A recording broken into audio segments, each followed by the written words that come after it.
Alright, reka twizere ko mumeze neza cyane abari iburasirazuba, iburengerazuba, umujyi wa Kigali, mwese mumeze fresh. Uyu munsi rero ntabwo ndi bubatindire nkuko muri kubibona kuri screen zanyu. Turi kumwe n'umukobwa bita Nyambo Jessica, ndetse turi kumwe na beat nziza cyane muri studio, ntacyo tutabateguriye kabisa. Bagera ibwota amasimbi rero dukomeze tumenya amateka y'uyu mukobwa, imva n'imvano yo gukina filime ze, urukundo rwe na Titi Brown bimeze bite, ese yazamutse ate kugira ngo abanyarwanda bose bamumenye. Ibyo byose ni amateka tugiye kumenya kuri uyu mukobwa mwihebeye mwese mukunda muri sinema nyarwanda, ndetse yigaruriye imitima ya benshi. Nimbivuga gutya nawe urasanga uwawe yarawigabiye. Ndabizi neza ko nawe umukunda muri filime zose akina.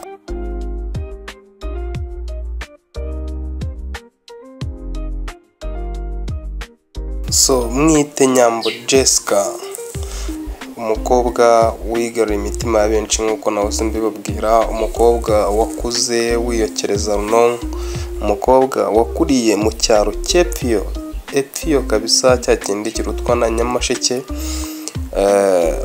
akaza kuzamuka akunda ibintu bya filime cyane rwose. Akaba yarigeze kubifashwamo n'uwo muzi nka Fabiola yanamubwiye ati ndabona ibintu ukora mbikunda, sinzi ukuntu wanyijira mu gakino.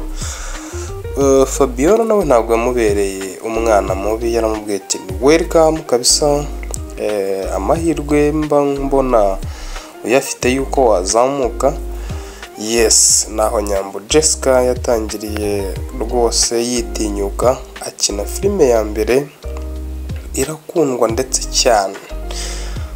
Nyambo rero nkuko mubizi, nkuko mubibona, ndagenda mbereka video ze n'ubuhanga bwe mu buryo budasanzwe, mu buryo ari umwakiteri mwiza cyane, mu buryo bwa bundi niba ari nka Kiraman amwisanzuraho nk'umukunzi we, umuhalore akayikina koko ari proud of it. Yes, ibyo ndi kubabwira ni ukuri. Niba avuze ngo turi gukina n'uwo bita Niyon, bakagera kuri scene yo kuvuga ngo ni ugusomana, amusoma ari proud of nka like umukunzi we, niko nabivuga. Yes, Nyambo Jessica nakomeje kubereka amavideo menshi, ndakeka ko murabona ko uburyo akunda mama we rwose amufata nk'Imana mu buzima bwe, kuko ni umubyeyi utaramuciye intege, ahubwo wakomeje umubwira ati courage mwana wanjye, gusa uzibuke ubuzima waciyemo,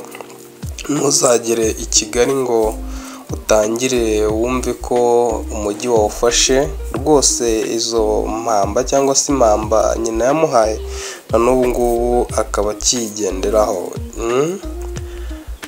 Ibyo utaruzi rero kuri Nyambo ni uko Nyambo ari umuntu mwiza kandi ugira umutima mwiza cyane, hahandi ushobora kumubwira uti ndaye ku muhanda akaba yanagutwara n'imodoka ye, cyangwa se akaba yanagutegera taxi voiture, ariko ukava mu kibazo urimo. Afasha buri wese, ntacyo yitayeho, yumva buri umwe wese, ahuza na buri wese. Mbese uyu mukobwa ntako asa. Yaje kujya mu rukundo n'ubita Titi Brown, akomeza kubihisha cyane, avuga ko ari besto we, ariko benshi nk'abantu bakuru bagenda bisesengura bavuga bati uyu ntago ari besto, urabeshya. Besto mujyana mu buriri, besto mujyana he, besto benshi nyine baganga kubyemera, ariko mu by'ukuri bisigaye bigaragara ko ari umukunzi we ndetse cyane, yaba muri filime bakukinana, yaba muki. Ndaje nkwereke video imwe aho Nyambo avuga ati nabonye undi mu besto, bakamubaza ati se Titi Brown bimeze bite, agahita areba ati komeza wirebere video. Kugeza ubu ariko Nyambo aracyari umwari, aracyari single, ntago wavuga ko ari mariye ntago arashaka, benshi bajya no mutera amabuye, Titi Brown yamuteye inda ariko bakabihakana, kandi Nyambo buriya ni umwana uvugisha ukuri. Hari igihe Nyambo bamubaza bati ese ibi byose ukora ubifashwamo n'iki, akavuga ati mbifashwamo n'inama mama yangiriye, ikindi n'umutima wanjye n'ubumuntu ngenda nigirira n'ibindi nk'ibyo ngibyo, ndetse no gusenga Imana. Nyambo rero ni byinshi twamuvugaho, namwe muziho, ndagira ngo nzabakorere igice cya kabiri. Niba mwakunze iki kiganiro andika muri comment umbwira uti ubutaha uzatubwire kuri Nyambo ibi ngibi. So ndakeka nzamukoraho nk'ibiganiro bitatu. Gerageza ukore subscribe, share and comment niba ubikunze, ariko kugira ngo ujye ukomeza kubana natwe. Thank you so much, ndabakunda cyane. Iyi ni Nitwe Bami TV, nk'uko bisanzwe tubagezaho ibiganiro biryoshye kandi byizewe.